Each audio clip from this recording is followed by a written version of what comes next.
You're back with the lawn engineer, and we're going to do a major service on our 2017 Chrysler Pacifica. As I said, the Chrysler Pacifica is a 2017, so that's nearing 6 years old now with 80,000 miles.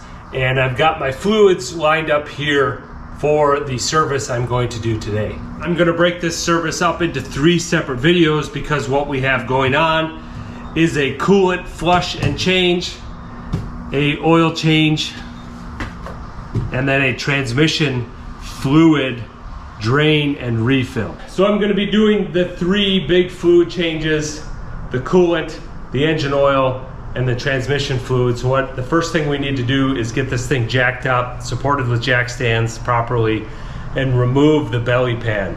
On a normal oil change, I would not do that. It's not necessary. There's a little door there that flaps down. But to access the coolant, to drain and flush the coolant, we need that belly pan off, and to access the transmission drain, we need it off also. So we're just going to take that off first thing and get it out of the way.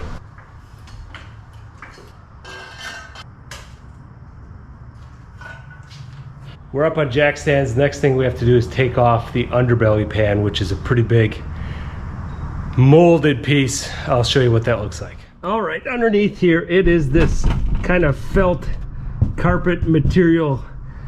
We've got bolts up front here. We've got a couple plastic rivets. We've got other bolts to take out. So basically we've got to take all of these pieces out. The best thing that works for that is a little impact with the socket. We'll zip all those out and pop those plastic rivets out and get this big piece out of here. On the plastic rivets, what you want to do is pop out this center piece.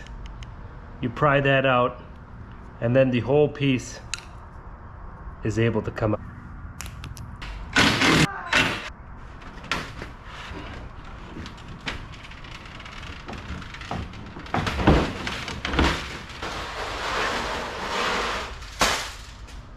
All right, so to get this bad boy out, you've got 3 of those plastic rivets, 4 screws, bolt screw thing that you need an 8mm socket for. Then you've got 12 of these bolts that require a 10mm socket. After you get all those things out, she slides right out of place. Kind of a pain in the butt, but it does keep everything nice and tidy underneath, and supposedly helps with aerodynamics. But after that belly pan is off, we can see we've got great access to everything.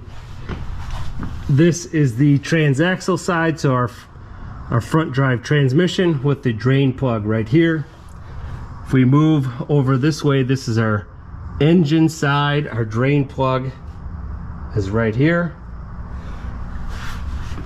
And then we'll have to look up here for our coolant. Our radiator is still tucked under this piece. I've already done a complete video on the 2017 Chrysler Pacifica and newer on step-by-step to the oil change, so I thought I'd do something different during this service. And I've had people say to me in the past, oh, my car's not running so good, I think it's time for an oil change. Now, to me, if you notice your car is not running well due to requiring an oil change, you've gone way too far on your existing oil. You should never notice a performance or runnability difference on your oil. If you are, you need to change it sooner. But that did get me to thinking, are there any measurable differences between existing oil and our new oil after an oil change? So what I'm going to do is take noise readings, decibel readings of our existing oil, which is AMSOil Platinum Full Synthetic is what's in there. It's been in there just over 5,000 miles. That's about 50% on the life monitor in the vehicle. That's typically where I change it. I don't trust the life monitors. I think it equates to 8,000 to 10,000 miles.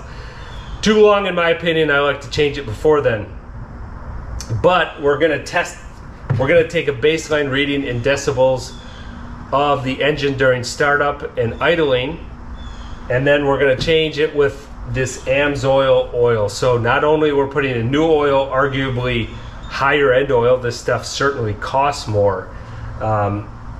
Project Farm is another great YouTube channel that does a awesome job testing these oils against each other, and I think this is one of the only oils, this AMSOil, that beat the Pennzoil Ultra. So we're going to test that. Not only old oil versus new oil, Pennzoil Platinum versus an AMSOil boosted product here, the XL motor oil. So we'll see if there's any measurable difference in there. I'm a bit skeptical that there's going to be, but we'll put the decibel meter on our phone to the test and see if there's any difference that we can measure. We have our baseline results. It looked like a high of 83 during startup, and then once it was idling, 73 decibels. Let's see if an oil change makes any difference.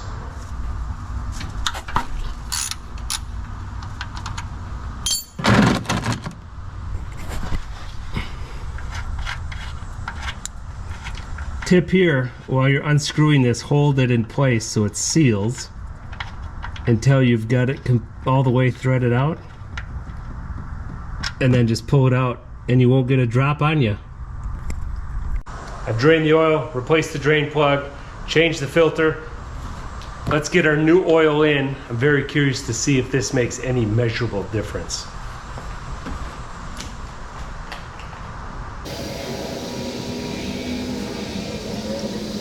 Did our oil change. We've got the AMSOil in our engine here. The engine is hot, same condition as it was in the baseline testing. Let's get some readings and see if it made any difference.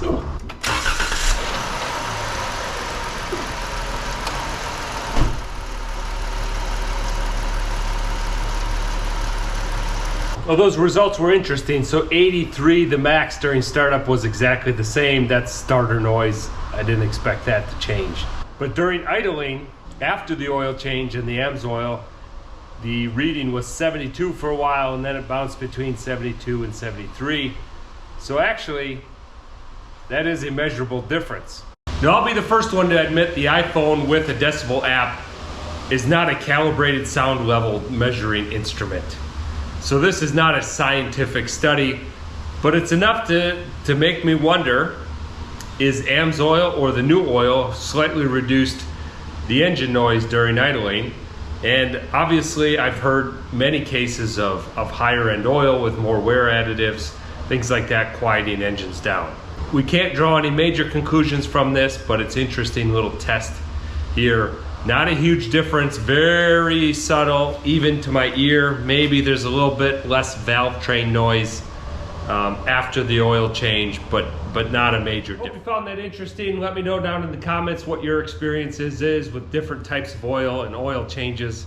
Hard to measure any actual differences, and like I say, this is more anecdotal than scientific, but hope you found it interesting. Thanks for watching. Adios.